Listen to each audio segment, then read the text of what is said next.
oración. ¿Por qué? Porque la oración nos vincula directamente ¿con quién? Con Dios. Y eso hace pues que obtengamos el poder que el cielo quiere darnos, para que aquí podamos vencer al maligno. Y por eso esa es un arma que no debemos olvidar. No, bueno, yo solo oraré por las comidas, o bueno, yo oraré cuando me acuerde. No, la oración deberíamos tenerla no como una rutina, sino como algo que hiciéramos como obligación en nuestra vida de orar regularmente. Y la lección nos muestra ejemplos, en primer lugar de Jesús, y luego ejemplos de sus discípulos. Hay aquí un versículo inicial, comenzaremos por él. Se encuentra en Juan 17, 20, 21. Dice, mas no ruego, estas son palabras de Jesús, una oración que él elevó. Dice, mas no ruego solamente por estos, sino también por los que han de creer en mí por la palabra de ellos. Es decir, estaba hablando de los discípulos y los que habían de creer por la palabra de los discípulos también. Para que todos sean uno, como tú, oh Padre, en mí y yo en ti. Que también ellos sean uno en nosotros, para que el mundo crea que tú me enviaste. Esto era fundamental, por eso Jesús elevó esta oración, y esta oración la elevó poco antes de ser capturado. Él no usó del egoísmo. Estoy de acuerdo que él oró, Señor, pase de mí esta copa, no como yo quiero, sino como tú. ¿Por qué? Porque era un momento difícil para él. Pero en su agonía, él se acuerda de aquellos que va a dejar aquí. Y entonces hace una oración especial al Padre para que ayude a aquellos discípulos a que tengan la relación con Dios como la ha tenido él, y que a la vez ellos puedan llegar a ser uno, siendo muchos, puedan ser uno. Por eso Pablo, en otros momentos, hace la analogía del cuerpo, el cuerpo humano, con muchos miembros, pero todos forman parte de ese cuerpo y todos forman un cuerpo. Pues así los diferentes miembros, diferentes discípulos, los que ahora habían más, los que tenían que añadirse, tenían que ser uno. Pero claro, ¿esto cómo se iba a lograr? Porque sí, cada uno tenemos nuestro carácter, cada uno tenemos nuestra manera de pensar, a veces hay divergencias, pero por medio de la oración hace que todos tengamos un mismo sentir, un mismo propósito, un mismo mensaje. Y esto es lo que nos ayuda a unificarnos, para que haya una armonía.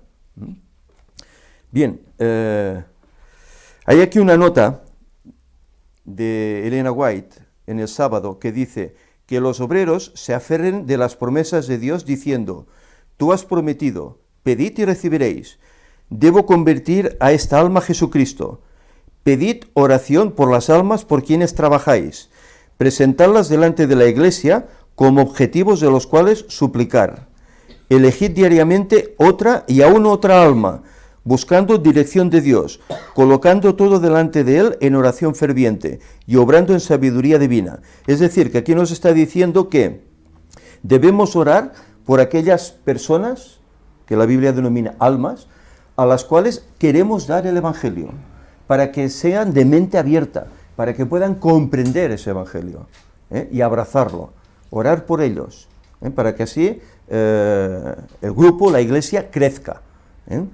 Porque en definitiva, ¿qué estamos haciendo aquí?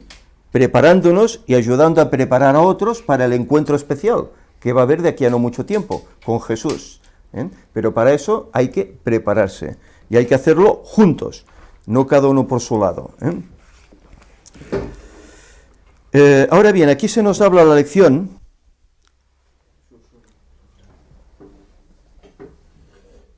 Vamos siguiendo mientras tanto, Se nos habla la lección que hay formas de orar. Uno puede orar por sí mismo, o uno puede orar por los otros. ¿Sabéis? Cuando una oración se hace por uno mismo, esto se considera egocéntrico, egocentrismo. ¿Por qué? Porque solo piensas en ti. Ay, Señor, que tengo esta dolencia. Ay, Señor, que tengo este problema. Solo ay yo. ¿Y sabéis qué pasa? Que cuando uno solo ora de esta forma para uno, para sí, la oración por el general no suele ser respondida.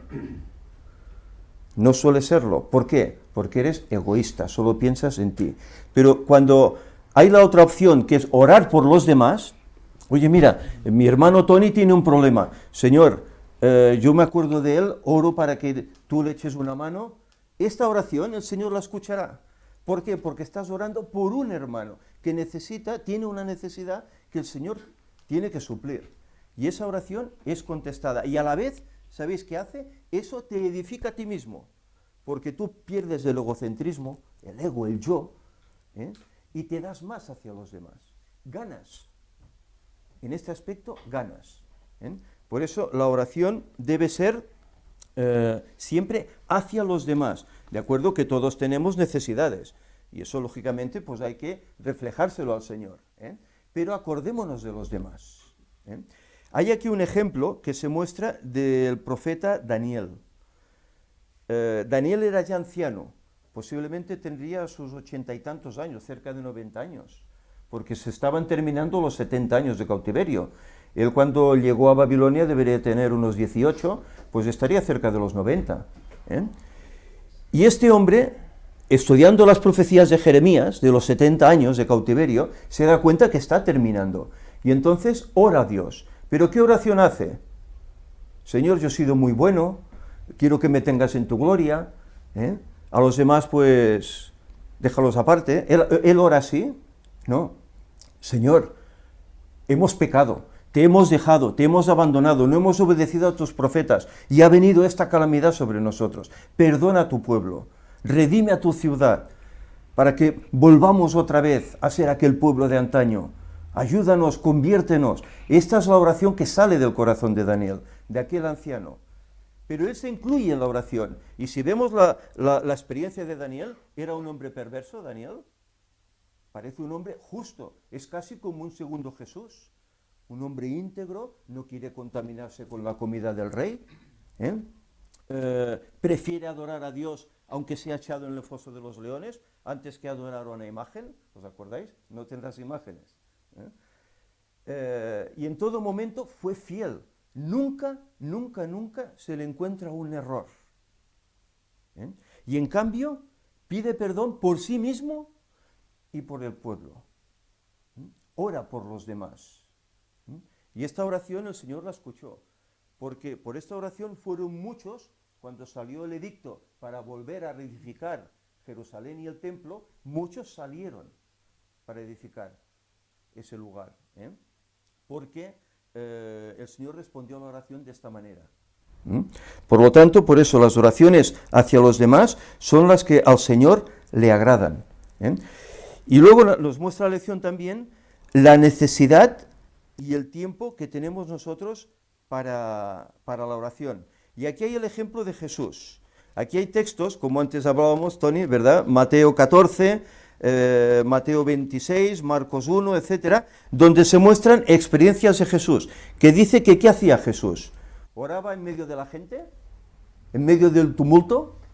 ¿Qué hacía? Dice que a veces subía a un monte, solo, a veces de noche, y allí oraba durante horas, en la quietud, sosegado, tranquilo.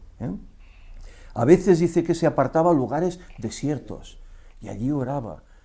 Oraba por la misión que él tenía que hacer, pero a la vez, como hemos visto antes en el versículo inicial, oraba por aquellos a los cuales él venía a buscar, para que aceptasen el Evangelio, para que fuesen uno, para que pudiesen a la vez ser predicadores con talento, con entusiasmo, que pudiesen también conseguir a otros. Pero él, siempre su oración era así, a modo de privado. Y eso es lo que debemos aprender también nosotros. Esta es la oración eficaz. Es una gran diferencia entre lo que hacía Jesús y lo que hacían los fariseos. Exacto. Porque los fariseos oraban de pie para que todo el mundo los viera en medio de las plazas. Públicos, y Jesús lo que hacía era apartarse y además no se iba a casa de alguien a orar, a quedarse en una habitación, sino que él iba al contacto con la naturaleza. A la naturaleza. De noche. Bueno, realmente es increíble lo que él hacía, que nosotros, que pocos haríamos eso, ¿verdad? Sí. Pero además era consciente de que el contacto con la naturaleza le iba a dar un ambiente que no podía estar entre Bueno, cuatro. él la había creado, ¿verdad? Además, él conocía las Escrituras. En el Salmo 19 que dice, los cielos cuentan la gloria de Dios, ¿no? Él iba allá, a la naturaleza, donde se encontraba más, en íntima comunión con su Padre. Porque recordemos una cosa, Jesús era Dios, de acuerdo, pero cuando vino aquí, vino como hombre, igual que nosotros, con necesidades, igual que nosotros, ¿eh? Y él necesitaba esa comunión constante con Dios Padre para poder llevar adelante la obra que venía a hacer, que era una dura obra, ¿eh? No era algo sencillo, ¿eh? Constantemente tretas del diablo por todas partes, constantemente, a través de personas, los publicanos, los fariseos y otros, constantemente, a veces tentaciones directas del mismo diablo, como en el desierto después de los 40 días. Tenía una lucha constante. Él, por eso, regularmente salía solo a lugares apartados y oraba para recibir ese poder. Porque ¿qué recibía orando? El Espíritu Santo. Y el Espíritu Santo es lo que le hacía mantenerse en pie y seguir adelante. Esa fuerza que Dios da a través de su Espíritu. Vamos a seguir adelante. Estoy intentando hacer un pequeño resumen para no quitar mucho tiempo de lo que luego vendrá. Yo quería Sí. comentar algo acerca de la oración intercesora. Muchas veces cuando nosotros oramos por alguna persona o por alguien que nos pide, nos limitamos a decir, Señor, ayuda a aquellas personas que me han pedido que oren por ellas, y no lo hacemos individualmente por cada una de Por ellas. cada una de ellas. Dios creo que se siente, Dios lo sabe todo, ¿verdad? Pero Él quiere que salga de nuestra propia boca el decir, Señor, Juan me pidió que orara por él porque tiene este y este. Por lo menos unos 2-3 minutos a plantearle a Dios el problema de aquella persona para poder intervenir por ella. Ajá. Individualmente, sí. Individualmente. Eso es una forma que nos ayuda a nosotros y obviamente que ayudará a aquel hermano o a aquella persona que tenga algún problema. Sí, porque si no, si oramos por todos en general, bueno, ya he cumplido, ¿no? Ya he cumplido. Es como cuando, Pero claro, eso demuestra que no hay ese amor para cada uno de ellos, ¿no? es como cuando pedimos perdón Ese interés. por los pecados. Si nosotros el Señor perdona por todos los pecados que he hecho durante el día y no especificamos, estamos haciendo mal. Entonces lo mismo es con la oración por las personas. Sí, sí, está muy bien este acento que has puesto. Aquí Jesús nos muestra otra forma de orar. Dice que cuando oremos, no usemos de vanas repeticiones. Y él incluso da el ejemplo de cómo orar, de cómo saber y aprender a orar. Y él recita el Padre Nuestro, que todos conocemos, ¿verdad? Padre Nuestro que estás en los cielos. Entonces él dice, cuando oréis, no uséis vanas repeticiones, no seamos, es decir, no utilicemos siempre las mismas palabras para orar. Esto suele pasar en momentos determinados, tal vez cuando vas a comer, ¿no? Señor, ora por estos alimentos, amén, y ya está, ¿no? No, claro, tenemos que intentar buscar, pues, una riqueza verbal, que enriquezca esa oración, que a pesar de que no será una oración, pues, muy intelectual, tal vez, muy rica, pero sí que Jesús lo que hace es tomar esa oración y retocarla, y el Espíritu Santo la lleva al Padre, retocada para que suene bien, ¿verdad?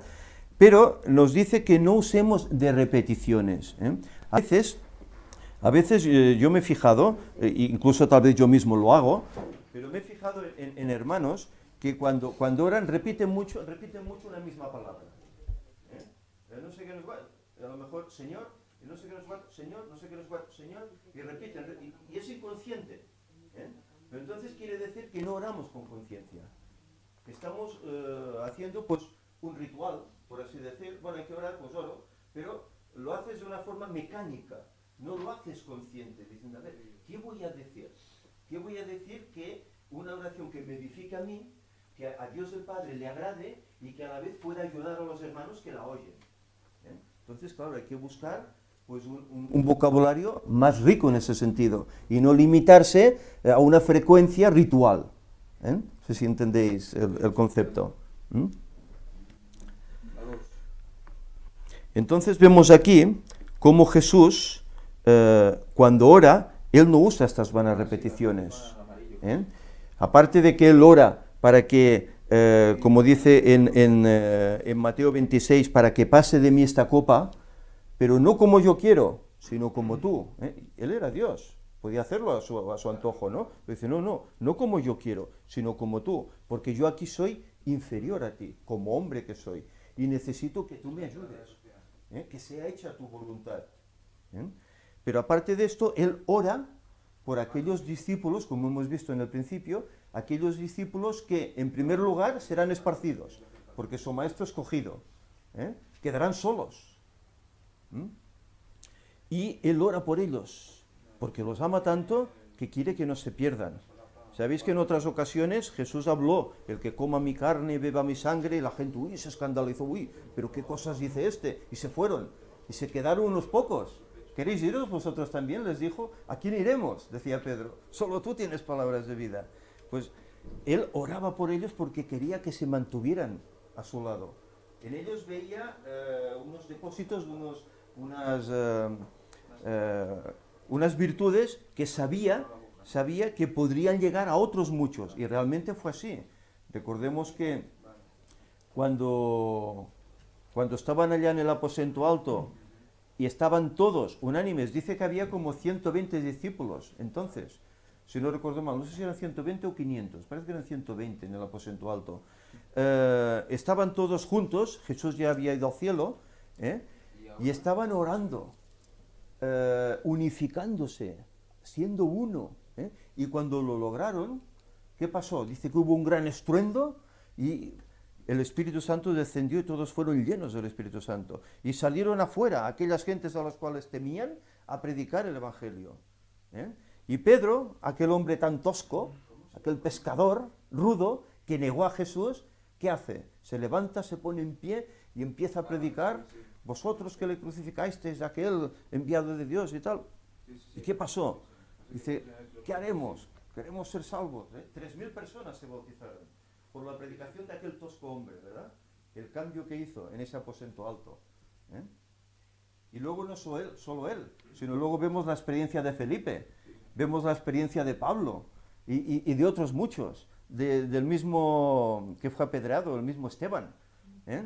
Cómo ellos hacían la labor llenos del Espíritu Santo. ¿Pero por qué? Habían recibido poder mediante el ¿qué? La oración. No solo el Espíritu, sino la oración. Eso es lo que los embuía al trabajo. Todo esto denotaba además es que todos estaban por la labor. Exacto. No era, yo predico y yo solo lo miro. No. Sino que todos se ponían de lleno, todos oraban y todos predicaban, todos lo vivían. Exacto. Incluso el libro de los Hechos es precioso. Yo os aconsejo que lo leáis porque es precioso. Es algo de lo cual hoy tendríamos que aprender, porque incluso se dice que lo tenían todo en común, que incluso vendían sus propiedades, las daban a los discípulos y se repartía a todos por igual para que no hubiera necesidad entre ellos. Todos en común lo tenían. Y dice, se reunían por las casas y oraban y predicaban, se entusiasmaban, comían el pan juntos, vivían juntos con un entusiasmo, a tal punto que el Evangelio dice que se esparció por toda la tierra conocida de entonces. Donde había civilización, allí llegó el Evangelio, a causa de todo ese entusiasmo que ellos tuvieron. Y se convertían romanos, y se convertían árabes, y se convertían griegos, se convertía todo el mundo. Y era la lluvia temprana. Exacto, y era la lluvia temprana. Imaginaos qué sucederá cuando esa promesa de la lluvia... ¿Así? ¿Que roza? No se oye, caramba. ¿Más arriba? ¿Y aquí tú crees que se oirá? Aquí el problema es que no me veo yo para ponerlo. A ver. Pues mira que hablo fuerte,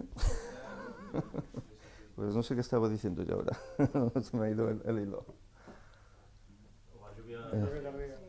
Exacto, estábamos hablando acerca de cuando venga la lluvia tardía, esa promesa que se nos ha hecho, Si todo eso se hizo con esa lluvia leve, que fue la lluvia temprana, ¿qué nos sucederá cuando venga el derramamiento del Espíritu Santo en masa, en todo el mundo, a cada creyente? Lo que cada uno de los creyentes podemos llegar a hacer, el evangelio que podemos dar, el mensaje que podemos dar, para que muchos se puedan convertir antes de que termine el tiempo de gracia. Porque recordemos, cuando el tiempo de gracia termine, ya nadie podrá aceptar el evangelio. Dice el texto, el que sea injusto, injusto continuará, y el que sea santo, siga santificándose. Nadie podrá cambiar. Pero claro, lógicamente, Dios enviará ese Santo Espíritu poco antes, para que el evangelio pueda ser esparcido por todo el mundo. Hay una promesa, dice, cuando el evangelio sea predicado a todo el mundo, entonces vendrá el fin. Entonces, solo entonces vendrá el fin. Y esta es una de las señales evidentes también. No solo lo que ocurre en el mundo y tal, no, también la predicación. Pero ahí cuando dijiste, cuando el evangelio sea predicado a todo el mundo, es cuando el verdadero evangelio. Claro. Porque no es el evangelio que generalmente se está predicando en todas las iglesias, el verdadero evangelio. La verdad presente para ese momento. Exacto. Antes estábamos hablando acerca de la experiencia de Miller, ¿no? Miller tenía una verdad presente para su momento, que en las iglesias era rechazada. Solo unos pocos la aceptaban. Decían, no, es que este hombre está loco, que nadie sabe el día, la hora, y ponían peros, y no querían. Solo unos pocos quisieron aceptar ese mensaje que Miller y otros que se le unieron estaban dando. Y siempre ha sido igual. Ahora hay un mensaje especial. Y se nos dice, aquí se nos habla del mensaje de los 3 ángeles, pero aparte se habla de un cuarto ángel que se añade a estos 3 para dar más fuerza al mensaje. Y con un mensaje singular para los días finales. Esto hará que muchos conozcan el evangelio, que de otra forma no harían. Antes hablábamos con Frederic, ¿verdad? Que si él le hubiésemos entrado por el tema religioso, no hubiese aceptado. ¿Por qué? Pues porque él no era creyente y estaba pues chasqueado con estas cosas, ¿no? Como él conoció el mensaje a través pues de todo este nuevo orden mundial, de toda esta crisis, de todo esto que está pasando en el mundo, pues se ha dado cuenta y ha llegado a aceptar el mensaje religioso, a aceptar el auténtico evangelio. Pues estos son los métodos que hay que utilizar hoy. Y esta es la verdad presente para hoy, para que hoy personas que son ateas, que no son creyentes, puedan llegar al evangelio, cosa que sería imposible de otra manera, solo con la Biblia en la mano, sería imposible. Pues Jesús ora por todo esto. Jesús ora no solo porque él dice que oraba por los discípulos y los que han de creer a través de ellos. ¿Quiénes son esos? Nosotros, los que a través de estos 2000 años nos ha llegado también ese evangelio. Esto ha sido una cadena que se ha ido a través del tiempo, se ha ido esparciendo por todas partes. Incluso por hoy estaba orando Jesús, para que pudiéramos seguir adelante. Y si encontramos el ejemplo de los discípulos, ¿qué hacían los discípulos? ¿Ellos oraban o no oraban? Constantemente, oraban individualmente, oraban en grupos, oraban siempre en sus reuniones, en todas partes. ¿Por qué? Porque sabían que la oración para ellos era el poder, que recibirían ese poder del cielo. Y por eso tenían esa constante oración. De esta forma dice aquí la nota que el cristianismo abarcó el imperio de entonces. Lo abarcó todo. Incluso desde la casa del César había gente que se convertía al evangelio. Fijaros. En los días de Jesús dice que hasta los sacerdotes obedecían a la fe. Pero es que luego los políticos, los que reinaban, la casa del César, muchos dicen que se convertían al evangelio por el testimonio de estos discípulos que daban este mensaje. Y hay aquí una nota en el apartado del viernes que nos dice, es un escrito de la hermana White, dice, el que no hace nada más que orar dejará de hacerlo pronto o sus oraciones llegarán a ser una rutina formal. Fijaros lo que dice la nota, ¿eh? Cuando los hombres se alejan de la vida social, de la esfera del deber cristiano y de la obligación de llevar su cruz, cuando dejan de trabajar ardientemente por el Maestro, que trabajaba con ardor por ellos, pierden lo esencial de la oración y no tienen ya estímulo para la devoción. Sus oraciones llegan a ser personales y egoístas. No pueden orar por las necesidades de la humanidad o la extensión del reino de Cristo, ni pedir fuerza con qué trabajar. ¿De qué oración nos está hablando aquí? De la oración egocentrista. Orar por mí. Solo orar por mí. Si oramos solo por nosotros, oye, el Evangelio no sale de aquí, porque yo ya no lo daré en primer lugar. Porque, bueno, esto ocurre a muchos creyentes, ¿no? Bueno, yo haciendo las cosas que el Señor me pide, yendo a la iglesia, ya cumplo, ya está. Yo ya no hago nada más, no comunico con nadie. Claro, esto no es el papel del creyente. El creyente lo que tiene que hacer es dar. Es como aquel río que recibe agua de la montaña y la da ¿dónde? Al mar, ¿verdad? Pues el creyente tiene que ser así. Tiene que recibir, por eso estudiamos, tiene que recibir, pero a la vez tiene que dar. Porque si solo nos lo quedamos para nosotros, ¿qué amor tenemos para los demás? ¿Os acordáis del canto este que cantamos de Una Esperanza? Que dice, amor por los que en este mundo están. Pues si no hay amor por los que en este mundo están, solo pensamos en nosotros. Y así creemos que vamos a ser salvos. No, hay que hacer una labor por los demás. Y la manera es, Señor, ayúdame, ¿de qué forma puedo llegar? Para que otros puedan conocerte, sean de la estirpe social que sean. Pues así es, la oración es importantísima para el cristiano. Por eso fue un método que el cielo nos ha dado y que aún debemos usar. Pero pedir las cosas con inteligencia. No solo pedir por egoísmo propio, Señor, yo es que quiero que me des esto y aquello. Yo estoy de acuerdo que Jesús dice, lo que pidieres al Padre en mi nombre os lo daré. Pero claro, ¿qué vamos a pedir? ¿Solo cosas para nosotros?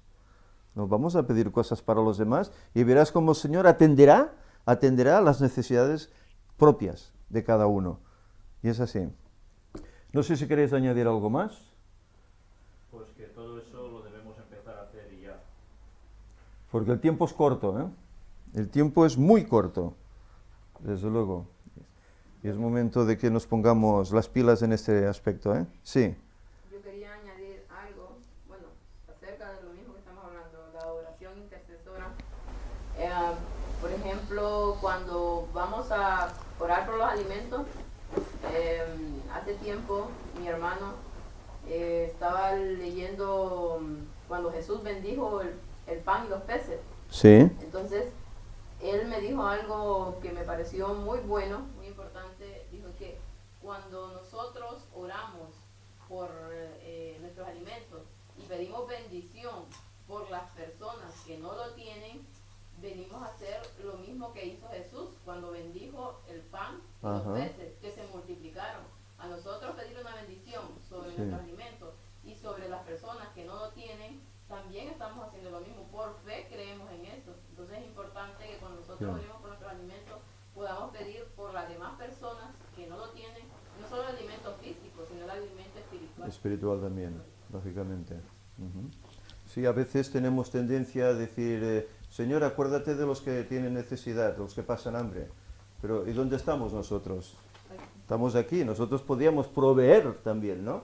Y no, Señor, acuérdate, pero yo me quedo quieto, ¿no? Sí.